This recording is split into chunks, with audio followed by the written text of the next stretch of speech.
CNC Bohunk 42 with another review. This is the Infinity Saga Captain America from Avengers Infinity War. This is a re-release from the original 2018, I think it was 2018 release of the first Captain America figure we got with the inaccurate head sculpt and the terrible Wakandan shield. This is a updated version where you get the Chris Evans head sculpts that are very indicative of how he looked in the movie. You also get two Wakandan shields that are screen accurate and a pair of interchangeable hands. On the side of the package, you get the Infinity Saga Art Deco on each side. You get the movie poster from the original release and then a small write-up for Steve Rogers on the back. So here's the Captain America figure out of the package, and we'll take a look at his accessories first. You get the Wakandan shields, which is great because the original one was this one. And as you can see, there is a huge difference. This being screen accurate and this being obviously based off of some sort of concept art. There was like really no paint apps on this. So it was really just a kind of a terrible, I just thought it was awful. And then it was real flimsy plastic that, you know, that obviously wasn't going to wear. Wasn't going to be able to last with the amount of wear that it took to put this one on and off the grasping hand. But the paint apps on this are awesome on the two. Now there are two different shields. Obviously, like this is the one where it's in the stowed position, and then like in the movie when I guess these are like blades that came out in the shield. So it's pretty cool that you can see that they're actually two different sizes. This one being larger than this one. So when he activates, the shield gets wider and longer, and I think that's a nice touch. I'm not crazy about how they put this together because, as you can see, like these are really flimsy. So I could see that probably breaking off. I wish they'd maybe just done what like the Diamond Select did, where it was just one arm piece that fit snug, and then you didn't have to worry about, you know, a handle of any sort. But these are great pieces, and I'm glad that we have them. You also get two two punching hands, I should say, with the gloves and the knuckles showing. So that's very screen accurate. Also, you can see it's two different color browns, so it's very accurate to the movie. And then you also get the angry head sculpt with the super white teeth. This obviously being from the scene where the little showdown with Captain America and Thanos, when he's you know, trying to hold on to the gauntlet. So it's a pretty cool head sculpt. I think it's neat to have it. I think I would rather just display it with the one that came on it. I just think this is a better representation of Captain America in that movie. But yeah, I think that this is a great figure so far.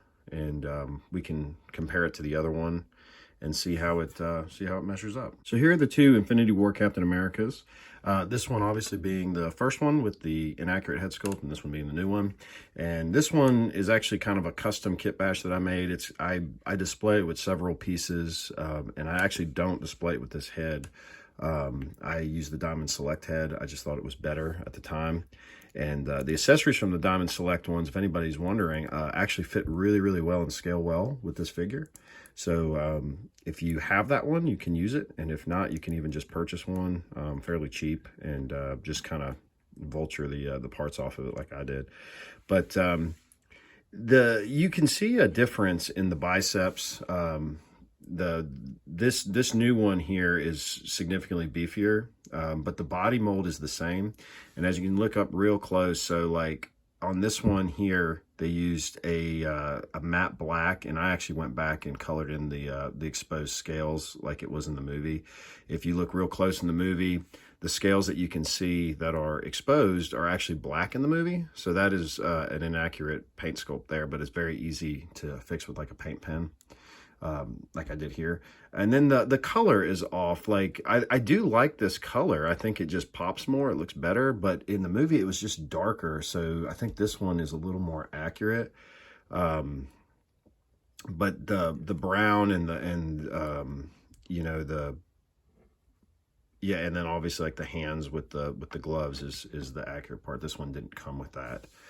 But Yeah, but it's the same figure for the most part. Just like I said, just different arms. And with the beefier arms on this one, I've noticed it does hinder the articulation. So like the shoulders are bigger. So the shoulder pad is the only way you can actually get a full extension is you have to rotate it out and bend it back. You can't bend up because it hits the top of the shoulder blade there. But other than that, it's all the standard articulation. I'm not really going to go through, you know, the articulation. There's some QC issues with the new one here. I got like a frozen ankle joint, which is a bummer because I think it's going to snap if I try to put any more pressure on it. And then I got the really loose arms. So just minor QC issues. I use this time to kind of show you how we can interchange these parts. The hands come out really easy, and the like the upper part of the glove is actually a separate piece, which I really do like. I like that when they do this to add layers to the character, or to the figure, I mean, and not necessarily always just sculpt everything on there. It can be a little difficult to get this hand to cooperate, so I found the best way to put this shield on is to actually grasp it in the hand first, and then you slightly just kind of, you know, you just kind of work the peg area through that opening there, and then you can slip the glove back on, and then at that point you can kind of just line up the hole and port it in, and then you have then it goes in, and then the head the head does swap pretty easy. You can well, I say that, and that's a pretty tight joint there, but then you can swap out the head fairly easy. So I really like this figure. I think that it's a must-have for anybody who's a completist. Typically, I don't really love the fact of having to buy re-released figures, especially when there's not a whole lot of difference between the original and this one. But I can justify it, and I strongly recommend it to anybody because you get a lot more for your money with this one. The body is more in line with Captain America. I always thought this one was a little scrawny. That being said, I think a lot of the Captain America figures that have come out have been a little too small for you know how he should scale against other characters from the MCU.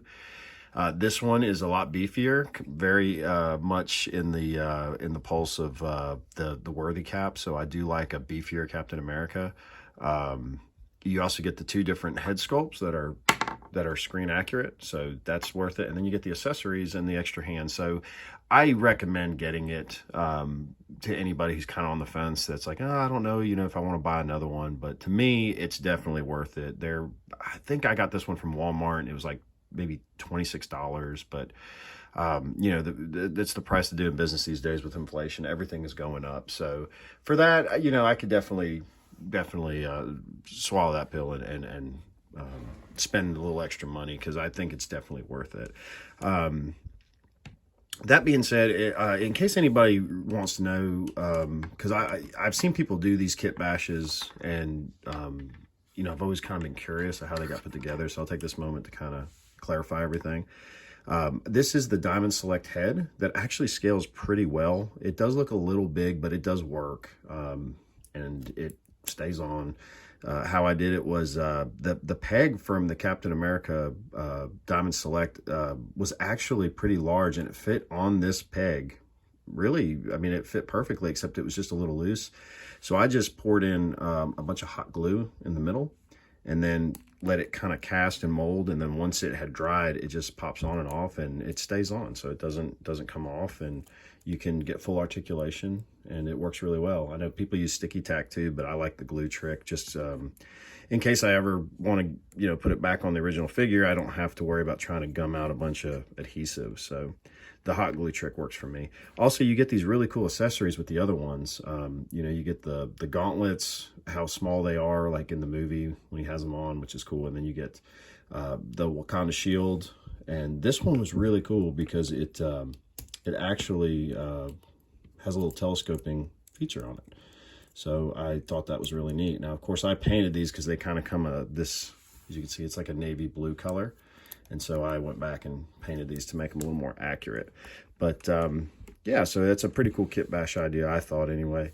and that's how I used to display them. But obviously, this is going to be the the definitive version of Captain America, and I really like this figure, and I highly recommend it. All right, guys, that's the review. I hope you enjoyed it and you found some value in it. I hope it helps you make a better decision when adding to your collection. And as always, please like, comment, and subscribe, and we'll see you on the next one.